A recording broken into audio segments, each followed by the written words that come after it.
कोकणाचो दशावतार आता मोठ्या पडद्यावर दिसतलो. कोकणाचो रंग आता सगळ्यांका लागतलो. येत्या महाशिवरात्रीक माझ्या आयुष्यातलो शेवटचो दशावतार. त्या दिवशीच्या रथयात्रेत मी सोंग घेऊन नाचले की माझो नवस पूर्ण झालो. मालवणी भाषेचो गोडवो सगळ्यांच्या आयुष्यात मधुरता आणतलो.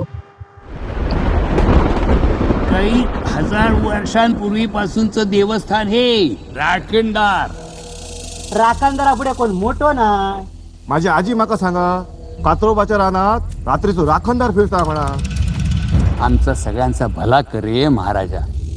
आणि म्हणानच 12 तारखेक जवळच्या सिनेमागृहात दशावतार येतलो. तुका हजार वेळा सांगलंय, प्रत्यक्ष यम जरी इलो तरी रात्रीचा घराबाहेर पडायचा नाही म्हणून. टेंशन तो होगा ना. अरे जंगल अपने बाप का है.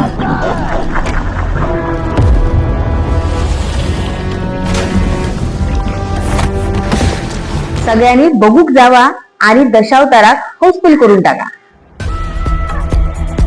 साहेब येताना एकदम खिसकीला खोपडी काय. नाही, पण मी तुझ्या काहीच कामाचा नाही. तुझ्यासारखाच माणूस हवाय मला.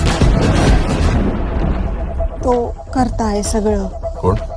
राखणदार. तो राखणदार तुमच्या डोक्यात आहे, डोक्यात. जंगलात फक्त जनावर असतात. दशावतार बघू येऊकच हव्या. 12 सप्टेंबर.